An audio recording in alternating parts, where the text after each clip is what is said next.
All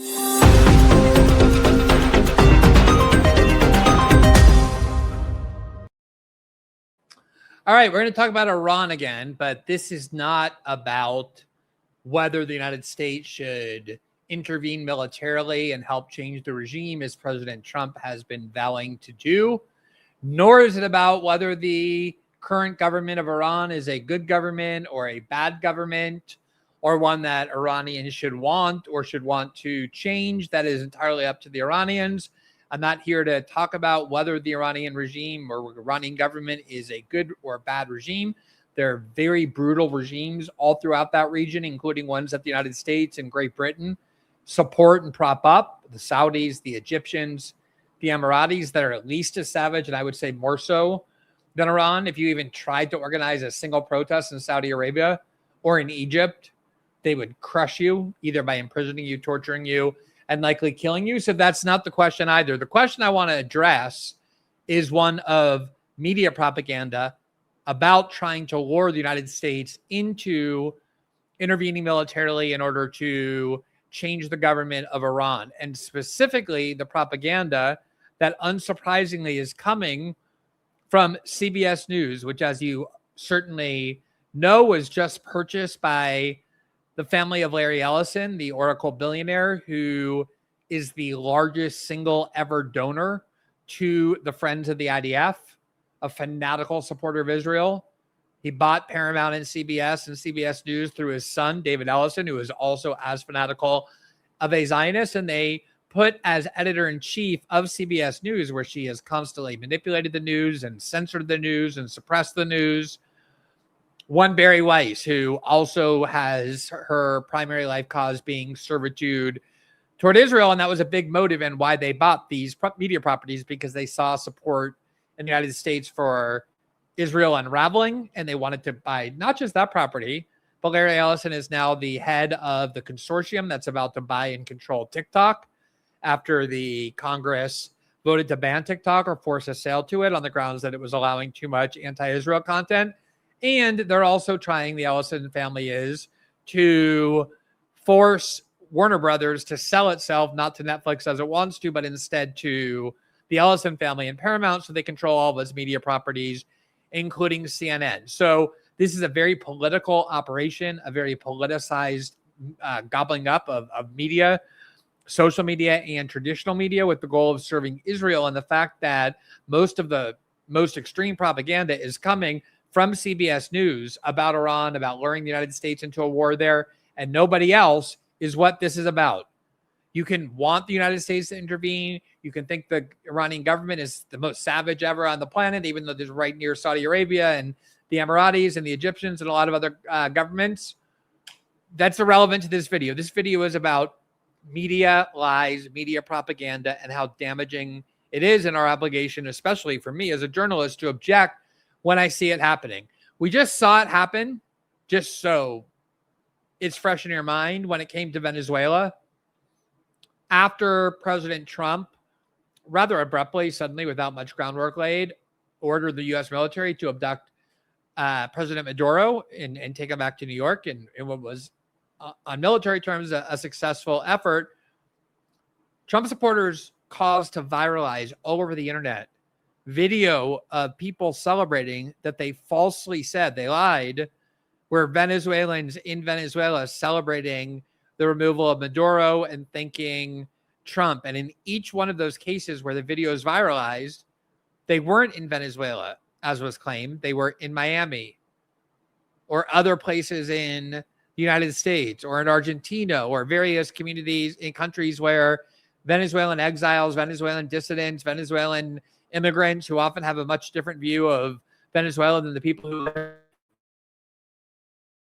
videos weren't meaningful. Doesn't mean they shouldn't have been shown, but there was no need to lie and say they were in Venezuela. And the Venezuelans inside Venezuela were so happy, were so celebratory. Why weren't there those sorts of videos in Venezuela? So no matter what you think of the Venezuela operation, you should be angry when people lie to you and propagandize a war by spreading false claims. No matter what you think of the war. That's how the United States has been lied into so many wars. We got lied into the war in Vietnam by being told that North Vietnamese had aggressively attacked their ships in the Gulf of Tonkin, which now even the U.S. Navy and U.S. military admit was an absolute fabrication and lie. Obviously, the lies that led to the invasion of Iraq. Nobody doubted Saddam Hussein was this evil dictator, but that wasn't enough. We were told he was on the market for nuclear weapons, developing chemical and biological weapons, had an alliance with Al-Qaeda, would likely pass it to them. All lies to justify the same in Libya about what Gaddafi was and what he was going to do. It is so commonplace that it's something we ought to combat no matter your views on these individual wars and regime change operations and whether or not the United States should be the policeman of the world, even though Americans keep saying that they don't. Now, just to remind you how this all started, the prospect of U.S. intervention in the Iranian protests, Trump on Truth Social on the 2nd of January put a Truth Social post that said, quote, if Iran shoots and violently kills peaceful protesters, which is their custom, the United States of America will come to their rescue. We are locked and loaded and ready to go. Thank you for your attention to this matter, President Donald J. Trump. Now, what makes that so odd is that it was one thing to bomb Iran by claiming we were doing so to get rid of their nuclear program, even though Tulsi Gabbard said they didn't have a nuclear weapons program, because at least you could justify that as, oh, that's a bombing to protect America and its national interests from the possibility that Iran, an adversarial power, would get a nuclear weapon. But threatening to intervene in Iran and bomb Iran because now we're the policemen of the world and we're going to punish governments that don't give rights to their protesters, that's completely antithetical to everything that Donald Trump and the MAGA movement said they believed in, and that Americans have been making very clear for a long time they don't want either. We don't mind governments that crush dissent and kill protesters.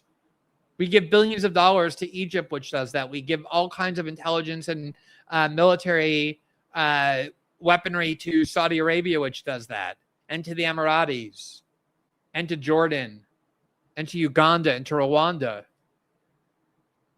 And nobody ever objects. Nobody in the West says, oh, look at all this repression. We don't care about repression, except when it's a issue we can exploit to justify regime change in a government that doesn't do the U.S. bidding. That's the reality.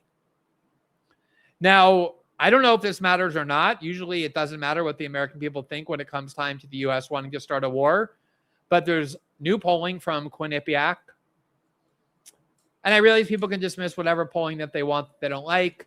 Yesterday, there was polling from YouGov and The Economist showing that a majority of Americans don't believe that the ICE killing in Minnesota was justified, believe that the ICE agent should be criminally investigated, even want to abolish ICE. And all I heard was, oh, YouGov is a left-wing, this, that. Okay, now here's Quinnipiac. And this is what they report. Independents, Democrats, and Republicans think the U.S. should not get involved if protesters in Iran are killed while demonstrating against the Iranian government. And it's not even close. Independents are opposed to involvement in Iran by 80 to 11%, Democrats by 79 to 7%, and even Republicans by 53 to 35%. So apparently Americans mean what they've been saying, which is they don't want to keep intervening militarily and spending American resources, fixing other countries, intervening in other countries, controlling them. That we believe, Americans say, that our economics and our communities and our states and cities are falling apart. We don't have economic security for our children. We believe U.S. resources should be devoted to that instead. That's what Donald Trump ran on. And apparently people took it seriously, which is why they voted for him for that, and are continuing, unlike a lot of MAGA influencers and pundits who change their views the second they have to align with what Trump does. American citizens don't do that. They continue to say, no, we said this, and this is what we want. But given that Trump committed the United States to bombing Iran, to intervening in Iran, if protesters are killed, anybody who is eager for the United States to go change the regime in Iran, and having the United States go change the regime in Iran has been the supreme wet dream of Israel and Netanyahu, the number one wish on the Christmas wish list of neocons and Israel loyalists. They've been craving this for 30 years. They've been trying to lure the United States to go militarily take out the government that they regard as most threatening to them. So if you're an Israel fanatic, like the people who control CBS News, David Ellison and Bari Weiss, you saw what President Trump said. If they kill protesters, we're going to go militarily intervene. So you have an interest in trying to convince Trump and everybody else that the Iranian government is killing shockingly high, unprecedented numbers of protesters. I have no doubt the Iranian government has killed protesters. Some of those protesters are violent and have been violent, burning mosques, murdering agents of the Iranian state. And obviously, if the United States had nationwide riots funded and armed by a foreign government, as the Israeli media admits it's doing, think about what the U.S. government would do to such people who were throwing Molotov cocktails, were burning down churches, were murdering ICE and FBI agents. We just saw in Minnesota the entire conservative movement say, if you even remotely threaten an ICE agent, like drive your car roughly in their direction, not with the intent to kill, but with the possibility of hitting him, even if he's going 3-4 miles an hour and he could get out of the way, and he instead pumps bullets in her head, that's totally justified. So Israeli media is saying we've been organizing and funding and arming these Iranian protesters from the start. Mike Pompeo, the former Trump CIA director, said the Mossad is next to every Iranian protester. So it's not surprising that if there's an uprising that violent, funded by a government, foreign country that wants to take you down, you're going to be very repressive and violent. Any country would. But on top of that, the Iranians don't tolerate dissent. That is true. And I have no doubt they've killed innocent protesters, peaceful protesters. That's not in question. But that doesn't mean you get to just lie and invent claims. Like Saddam really was a bad guy. Like it was a bad government.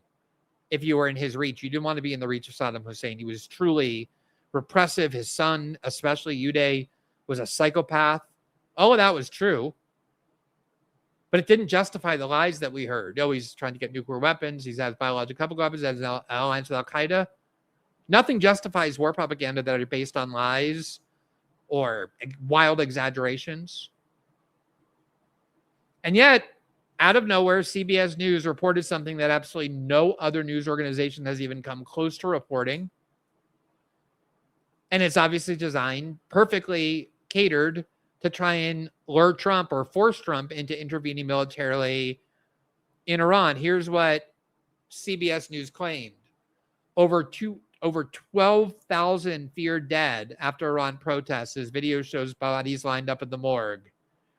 Quote, information trickling out of Iran on Tuesday suggests that a crackdown by authorities to end more than weeks of widespread anti-government protests has likely been far more deadly than activists outside the country have reported, with phone lines opening back up for calls from inside the public. Two sources, they have two sources, including both unnamed, including one inside Iran, wonder where the other source is, told CBS News on Tuesday that at least 12,000 and possibly as many as 20,000 people have been killed. Every other news organization is in the West is reporting at most 2,000, 3,000, which is a high number. Trump himself is saying the U.S. intelligence community has no idea. He's seen much lower numbers. CBS News, run by Israel fanatics, comes out with a number that is 4, 5, 6 times greater than almost anyone else is reporting. And suddenly that becomes gospel and fact all over the world. Everywhere you can go, you can find people saying Iran has killed 20,000 people and you want to let them go. You want to sit by. It just became fact overnight. Not even the 12,000 number, the 20,000 number. They purposely threw out that 20,000. It could be as high as a meaningless number. It could be as high as 50,000, as high as 460,000. So they purposely threw out 20,000, knowing that that number sounds even worse than 12,000, let alone the 2,000 and 3,000 that everyone else reported, and it became immediately fact. Here is Tony Dockapil, who has become the new CBS News anchor. And the reason Bari Weiss chose him, nobody knew who Tony Dockapil was. He was like this totally obscure cable person. He was on CBS's morning show. He was married to Katie Tur. this MSNBC liberal. I mean, I work in journalism. I work in media. I followed this for a living. I had no idea who Tony Dockapil was until last year when Ta-Nehisi Coates released a book that was very critical of Israel and its occupation of the West Bank. And he went on CBS Morning News, and Tony Dockapil basically accused him of being a terrorist and said, God, your hatred for Israel is so extreme that it seems like this book could be the kind of scribblings one finds in the backpack of an extremist. Tony Dockapil's wife is Israeli. They lived in Israel for several years. Fanatical Israel supporter, as evidenced by that interview. Bari Weiss and the Free Press defended him vehemently. And so she gets there, and just like David Ellison makes her the CBS News editor-in-chief because he knows her devotion is to Israel, Bari Weiss picks someone who knows that his devotion is to Israel. Wife is Israeli. They lived in Israel. He proved with Ta-Nehisi Coates' interview that he'll call anyone who doesn't support Israel a terrorist. He's now the face of the CBS News anchor. And even he and everybody else was very surprised. Like, Tony Dockapil, no one even knows him. CBS News is already well behind in the ratings compared to the other two networks. Since Tony Dockapil took over, this last quarter of the last month of ratings has evaporated their audience further still. He's had all kinds of embarrassing moments. He had a big teleprompter screw up where he just froze, showing his amateurishness. He did an interview where he talked about growing up in Miami. I grew up in Miami. And for some reason, he started crying and weeping because of like his love for South Florida. Because it reminds him of it. Who does that? Who weeps because they grew up in a place and then someone asks you like, hey, where did you grow up? And you're like, I grew up in Miami. I love it so much. It reminds me of, I'm sorry. And it wasn't just like a little bit of tearing. It was like sustained, prolonged weeping. And I don't even mind. I don't have a problem with people showing emotion, with men crying public. I think that's healthy. I'm not someone who minds that. But like over this and like the histrionics. And so he's just become kind of like a laughing stock. And so they not only published this on their site, but they had Tony. There are reports tonight out of Iran that at least 12,000 people and possibly as many as 20,000 have been killed in the regime's crackdown on anti-government protests. Elizabeth Palmer in London has the details. There was intermittent cell service again today in Iran, and information is trickling out about thousands of protesters killed by security forces. Here you can see Tehrani's looking through bullet-riddled. All right, so that's how the segment started. Reports say 12,000 Iranians have been killed and as many as 20,000, which is a very reckless and irresponsible way to report because you know exactly how that's going to be taken. And now 20,000 is the number that people cite as gospel. So that if you don't want to intervene in Iran, you're going to immediately hear 20,000 people they've killed. And you want to do nothing? Here is the only other entity that has reported this, and they're basically copying CBS News. It's called Iran International. It's a London-based, quote-unquote, media outlet organized by Saudi leader Mohammed bin Salman and financed and run by and organized by and owned by Saudis, who obviously see Iran as a great rival. Exclusive 12,000 killed in Iran crackdown as blackout deepens. And here is the editor of Iran International. His name is, you know what? I'm going to pull that up in a second. But I just want to show you this. This is The Guardian and many, many other news outlets that have reported on what Iran International really is, which is a Saudi propaganda outlet. Here's reporting from 2018. Concern over the UK-based Iranian TV channel's links to Saudi Arabia. Exclusive. Iran International is funded by firm with ties to Prince Mohammed bin Salman. So it's a Saudi state media outlet. That is the only other entity reporting what Bari Weiss's CBS is reporting. Here's another article from 2018. Ofcom, which is the British regulatory agency, examining the TV network over interview praising attack in Iran.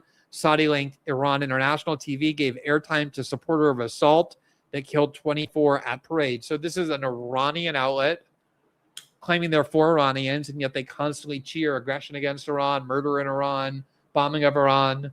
So everybody knows what that is. Now, here is the editor of this Iran International, and you see how closely this Saudi outlet worked with what in reality is Israeli state media, which is now called CBS News. His name is Mehdi Parpanchi. He says, quote, a source inside Iran who was able to call out told CBS News on Tuesday that activist groups working to compile a full death toll from the protests based on reports from medical officials across the country believe the toll was at least 12,000 and possibly as high as 20,000. Now, again, feel free to say, even if they killed one protester, that's enough. Who cares what the number is? If they killed 2,000, that's evil. Okay, you have fun arguing that. I'm simply saying that we shouldn't accept lies and wild exaggerations that are done to lure the United States into yet another Middle Eastern war for Israel. Even if you're in favor of it, you should be opposed to that. Just like I said to people, you can be in favor of what Trump did in Venezuela, but you should be infuriated that all these pro-Trump influencers lied and circulated videos they claimed were in Venezuela, none of which were in Venezuela. And they left it up to allow it to continue to viralize well after it was known that those were lies. Given how often we've been lied into wars, this should be offensive to everybody. Now, I just picked a couple of examples of people citing this as gospel. You can find it all over the place. Here is Yal Yacobi, who overnight has sort of become this young Penn student who's basically only has one issue, and that's love of and subservience to Israel. He's constantly retweeted by Bill Ackman and other big pro-Israel accounts. An absolute liar, total propagandist.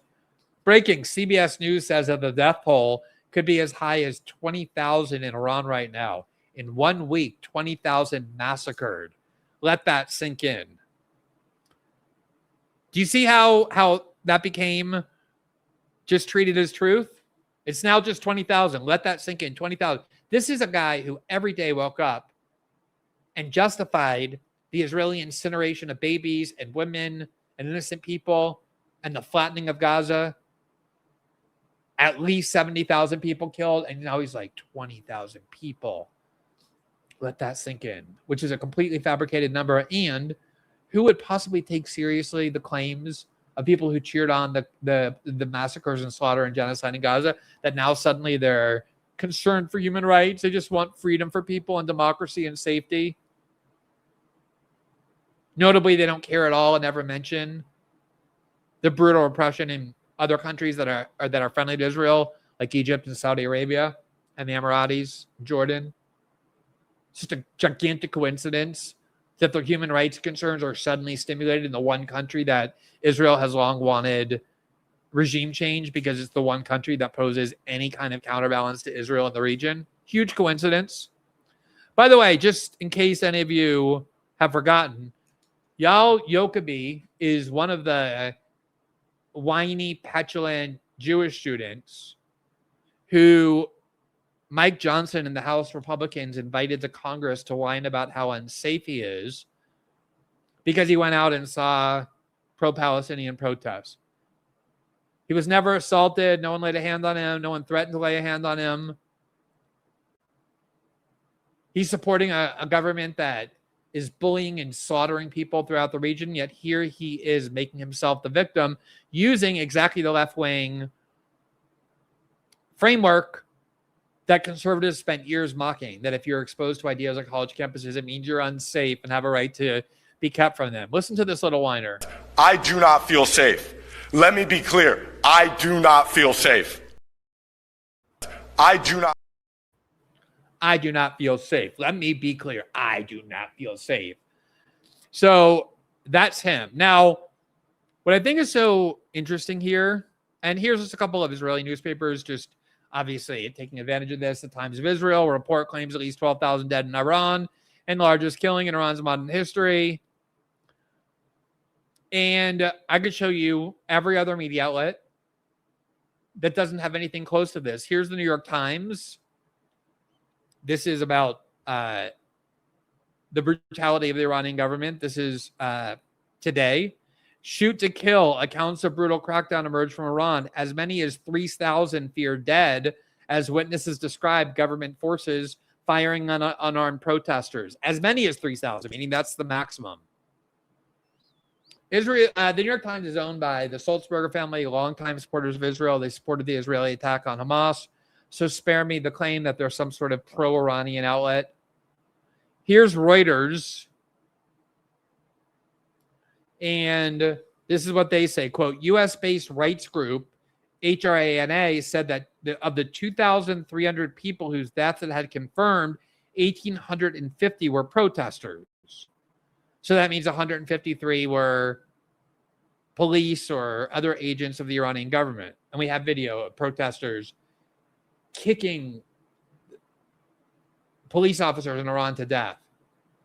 It said 16,784 people have been detained, a sharp increase from the figure it gave on Monday. Now, again, I don't think it's actually uncommon. I'm not even saying I'm not defending it. I'm just saying it's not uncommon.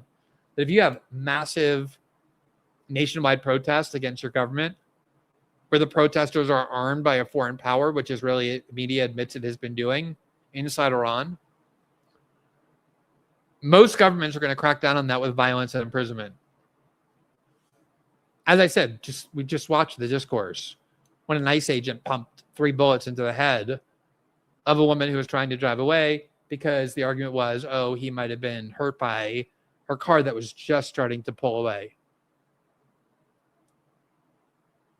Imagine if a bunch of Antifa people broke out into riots all over the country, were kicking to death police officers, were getting arms from China, and were opening fire on agents of the state. What do you think the United States government would do in response? But again, my issue is only this. Don't let media outlets lie to you or wildly exaggerate in order to deceive and mislead you, no matter how much you support what their underlying agenda is. It has to be offensive to anybody. Well, let me just underscore all of this by saying that Donald Trump went on Bari Weiss and David Ellison's network and was interviewed by the Israeli supporter Tony Dockapil. And it was actually funny because Trump, being Trump, said things you're not supposed to say. Basically said, like, the only reason why you have this job is because I'm president. And he also at one point referred to Dockapil as an Israeli, because I guess he knows his wife is Israeli and they live there. And even in the clip I'm about to show you, Trump was pretty much smirking and saying, I know if we attack Iran, you're going to be really happy about that. But the point of this video is that Dockapil was asking about these reports that came from him and the Saudi front group that 12 to 20,000 protesters were killed in Iran. And Trump says he has no idea what the number is, that he's seen numbers far less. And Trump, since the top, this gigantic, massive, sprawling U.S. intelligence community, including the CIA, that has all kinds of people inside Iran, all kinds of surveillance. And here's what Trump himself said. Mr. President, thank you very much for doing this. We really appreciate it. We're standing here on an active Ford assembly line, a little bit of loud, incredible symbol of American manufacturing power. And I got a lot of questions about it. But I actually want to start overseas with Iran. Americans woke up this morning and they saw that you said help is on the way. Yeah. What do you mean by that? Well, there's a lot of help on the way, and in different forms, including economic help from our standpoint, and not going to help Iran very much. And, you know, we put Iran out of business with their nuclear capacity, and now, depending on what's actually happening, nobody's been able to give us accurate numbers about how many people they've killed. Well, on that point, but it looks Mr. like President, it could be a pretty substantial number, and that's going to be a lot of problems for them. a lot of problems. On that point, you did say the U.S. would get involved if Iran started killing protesters. They have, by the many thousands, according to reports. Well, we'll see what that is. I've heard 2 numbers, but we'll see what that is. Well, now we're hearing that they're going to start hanging protesters tomorrow. So it comes back to the question, have they crossed your red line, or has the line moved? I haven't heard about the hanging. If they hang them, you're going to see some things that I don't know what where you come from and what your thought process is, but you'll perhaps be very happy. I don't know where you come from. I mean, like I don't think you come from America. You come from Israel, right? Like you lived in Israel, your wife is Israeli. You got appointed to this job because you love Israel. That's why David Ellison and Bari Weiss put you here. And he's like, my guess is if we do what we would do, if they hang people, you're going to be very happy because, of course, you hate Iran because you're Israeli. But the more important point there is that Trump understands the media so well. He has an intuitive understanding for who people are like that. And he doesn't have the filter that you're supposed to in politics, not to say things like that. I mean, it's just like Trump has imposed hate speech laws, hate speech codes on American campuses, forcing them to take it that say it's anti-Semitic, to say all sorts of things, including that specific Jewish individuals have more loyalty to Israel. You can get suspended, punished, expelled if you say that on an American campus. Like, hey, I think Bari Weiss or Ben Shapiro seem to have more loyalty to Israel. But then he goes to the Knesset and he's like, there's Miriam Edelson. Look at her with all her money. And he's like, I asked Miriam Edelson last when she was in the White House, what do you love more, Israel or the U.S.? And she refused to answer. I think it's pretty clear what her answer is. He's basically accusing her of being more loyal to Israel, even though she's Jewish, and that would violate the speech code. But that's just Trump. He doesn't have this. He says things that he thinks are true and often are, and doesn't filter them. But the more important thing here is that Trump himself, when he heard Tony Dockapel, and look at Tony Dockapel trying to lure him into the war, thousands were killed. Didn't you say you're going to intervene if that happens? What about the hanging? That crosses your red line. And Trump said, I don't know about those numbers. I've seen numbers much less. I've seen some higher ones. So not even the U.S. government, U.S. intelligence community is claiming to know these numbers. Somehow Bari Weiss and David Ellison alone in the world have decided that the number that they've killed is 12,000, as high as 20,000, knowing that sketchy, shifty, manipulative language as high as 20,000 would then be used as people as the truth to say, 20,000 people have now been killed. They know exactly what they're doing. These are lies. This is war propaganda. And so often now you're seeing claims that are coming from CBS News that are clearly about pleasing the Trump administration or Israel that no other news outlets are reporting. And a lot of people for the moment are being blindly unskeptical, just like treating them as gospel. I think everybody who claims to hate in legacy media, corporate media, still has somewhere in their brain the idea that they're credible. So if they say something they like, they'll latch onto it. And at the very least, what this shows is that if CBS News is reporting something that nobody else is reporting, it deserves extreme amounts of skepticism, especially if they're showing no evidence. They're just saying 2 sources told us, one of whom was in Iran, the other one of whom was in some other country. Support U.S. intervention in Iran if you want. Support the U.S. being the policeman of the world. We're going to go bring freedom and whatever to Venezuela, and then to Iran. We're going to bring freedom, and okay, go support that if you want. Just don't be grateful to be lied to. Don't accept being manipulated with false information coming from extremely politicized people trying to lure you and your country into a new war in the Middle East for another country. Because it's happened way too often.